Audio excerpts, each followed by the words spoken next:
We're going to get into trouble for this, No, mate. don't worry about it. I do this every fucking year, right? It's my party piece. I do a roundup of the year's news. Tim fucking hates it, right? Tim's on holiday, mate. Yeah, I know Tim's on holiday. That's why we're recording it, so that there's proof that I did it. Tim's on holiday, which means I'm not on holiday. Which means you're going to ruin Tim's Which holiday. means I'm going to ruin Tim's holiday. Right, come on, let's go.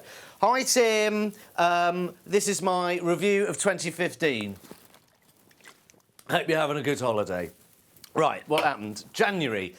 OK, January. ISIS started the year by massacring 12 people at the offices of French satirical magazine Charlie Hebdo. For about 10 minutes, world leaders were all Je suis Charlie, and then they went back to clamping down on freedom of speech and civil liberties in their usual manner.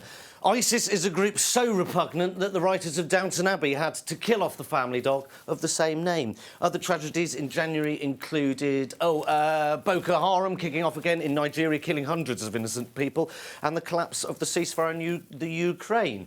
It was also my son's first birthday party, which I missed due to work commitments. In February, Deputy Leader of the Labour Party, Harriet Harman, unveiled her idea to get more women in the voting booth, which was a massive pink bust, because women, as we all know, are not swayed by political argument or debate, but by bright colours moving very quickly. March, violence was on the increase in Yemen, where 140 civilians praying in a mosque were murdered, but we didn't really report much about that because Zayn Malik left One Direction and we in the West were pretty fucking inconsolable, weren't we? What else happened? Clarkson? Jeremy Clarkson. Jeremy Clarkson was fired from Top Gear for quite reasonably punching a man in the face who bought him soup instead of a steak, which is political correctness had officially gone mad, as had the Labour Party, who decided to show how serious they were about controlling immigration by announcing their new policy on the side of a mug.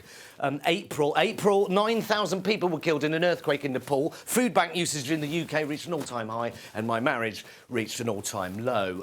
May was a much happier month. I mean, ISIS was still killing people, but Princess Charlotte was born, a baby who deserves nothing but attention, love, privilege and power and immense wealth because she emerged from a royal vagina. There was another earthquake in Nepal leading to about 200 deaths because Mother Nature apparently didn't want anyone to forget what a callous bitch she is, which brings me neatly on to my wife, who filed for a divorce. Anything else? Same-sex marriage. In Ireland, yes, an actual democratic victory saw Ireland legalising same-sex marriage. A number of Catholic priests got pretty fucking angry about that because they perceived that to be a flagrant sexual deviancy, but they soon calmed down and went back to fingering kids. May was obviously election time. Labour collapsed like a shit souffle. The Lib Dems were lined up one by one and shot in the back of the face. The SNP were the big winners with, if I remember rightly, 56 seats from just 4.6% of the votes, compared to UKIP, who had 13% of the vote, but only emerged with one seat, which makes you realise that whilst proportional representation is obviously morally right, there are silver linings to not living in a true democracy after all. Trump announced he's running for presidency, but there's nothing to worry about because America have no history whatsoever of electing illiterate reactionaries to the Oval Office.